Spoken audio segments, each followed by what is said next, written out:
Hello ladies and gentlemen, Gabester here. This is the DPS guide for Normal and Heroic Imperator Margok, the final boss in Highmaul. This is a pretty complicated fight. There are tons of abilities that get modified based on the phase that you're in throughout the fight. So you need to really quarantine each phase in your mind and think about what could possibly happen at any given moment. Other than that, it's a long fight, so you have to just focus your brain for a long period of time to get through it. But it's fun. There's a lot going on, so let's get started. Now, before we get into the basic abilities, the fundamental idea behind this fight that you should understand is that the boss has about 5 core abilities that he'll use throughout the encounter. However, as the phases progress, as mentioned at the start, these will be modified based on the phase that he's in. So the way that they're modified alters in some way the way you have to handle these abilities. The first couple abilities I'll talk about aren't really applicable to DPS so much. A Mark of Chaos is a tank debuff, and the tank will just run away from everyone so they don't kill everybody.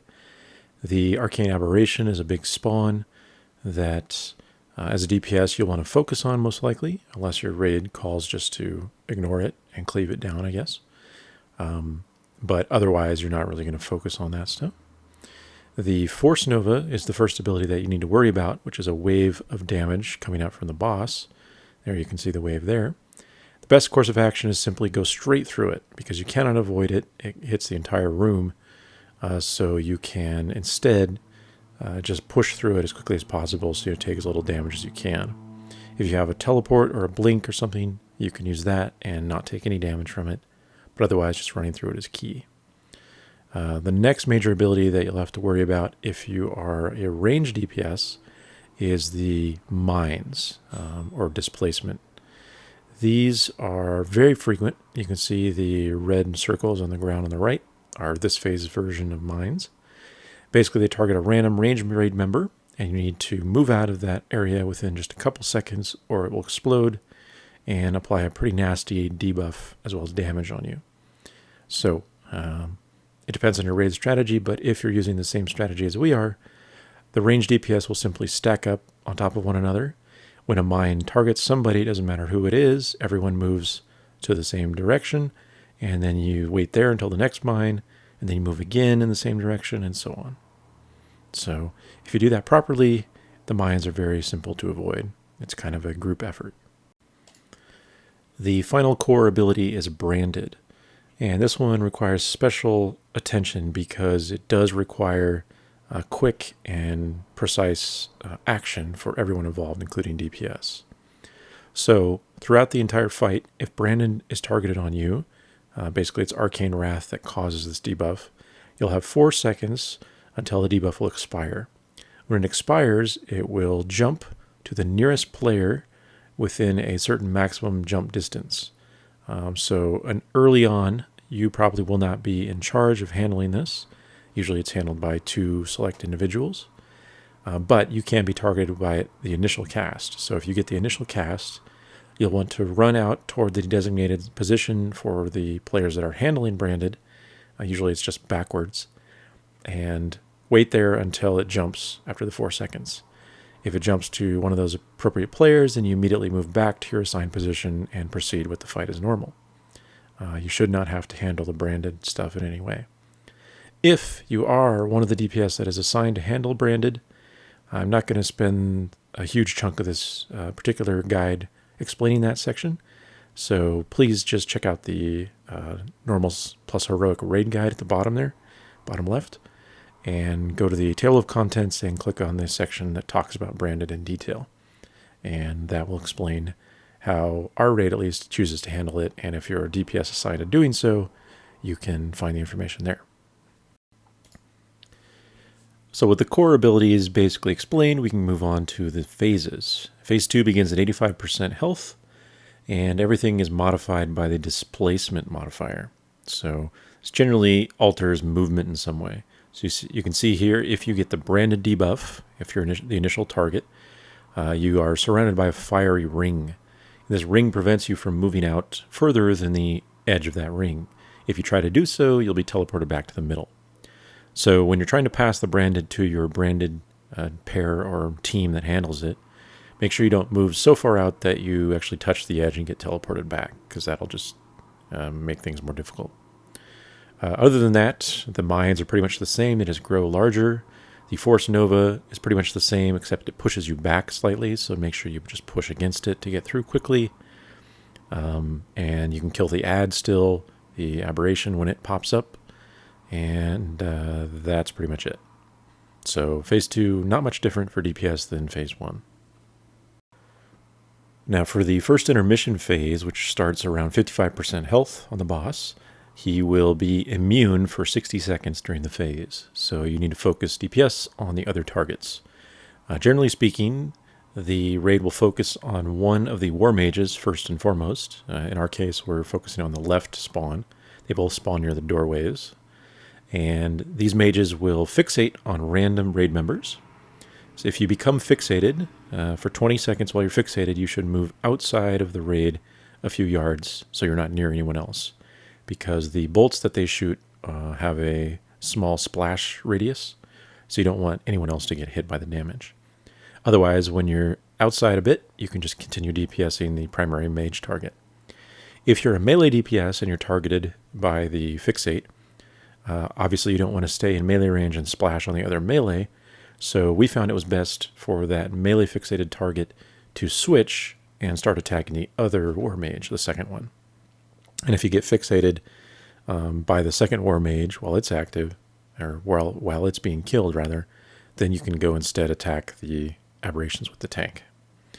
Or anomalies, I should say. Meanwhile, the anomalies themselves you can ignore until both war mages are dead.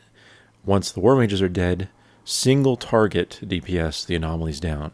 Do not AE them, because they explode when they die, and you don't want the entire raid to get killed.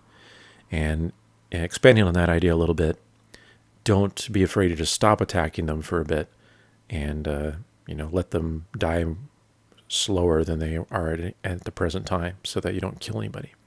So intermission's pretty basic. Just watch the fixates, move out if you get fixated, focus the mages, and then you should be good from there. Once the first intermission ends, Phase 3 will begin, and this is modified for fortification on all the basic abilities.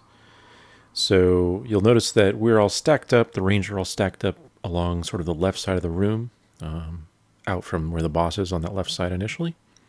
And melee are likewise stacked on the boss, of course. The basic idea here is that the raid strategy we're using is based on moving the entire raid from one side of the room to the other side of the room when the tank gets afflicted by Mark of Chaos.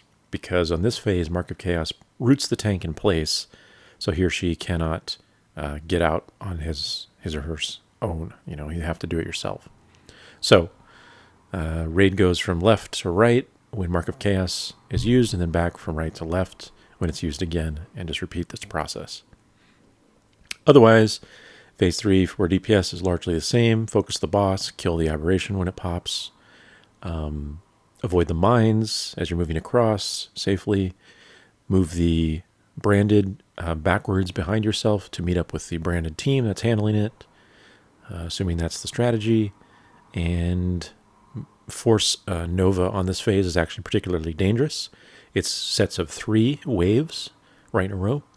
So again, use personal cooldown if you can to help mitigate the damage, because it's quite a lot of damage. The second intermission starts around 25% health on the boss, and this is almost identical to the first, except there's one additional add, which is the Reaver. However, this will be handled entirely by your tanks if done properly, so you do not need to worry about DPSing the Reaver until both of the War Mages are dead. Once those are dead, then you can finish off the Reaver. Then, once again, single target the anomalies, not to kill them all simultaneously, and then you're back on the boss in the final phase. Pretty simple stuff. Finally, we have Phase 4, beginning after intermission number 2, of course. And assuming your raid uses similar strategies, once again, the boss will be tanked in the center of the room. And for ranged DPS, you'll want to spread out around the boss, just away from other players, at least 5 or 10 yards. And you can just spread out all around the circle. The idea here is in the last phase, everything is replicated in some way. So this means that mines will start to replicate themselves after a minute when they despawn. When you kill the aberration, it will spawn into a bunch of little adds that die. But most importantly is the Force Nova wave, which you see there. The reason for spreading out is to handle this. When you touch the edge of the wave and actually take damage from it like normal, on the replication version, it will do damage in a small radius around you to anyone nearby. So if you're not spread out properly, you will kill other people. And they'll kill you, actually.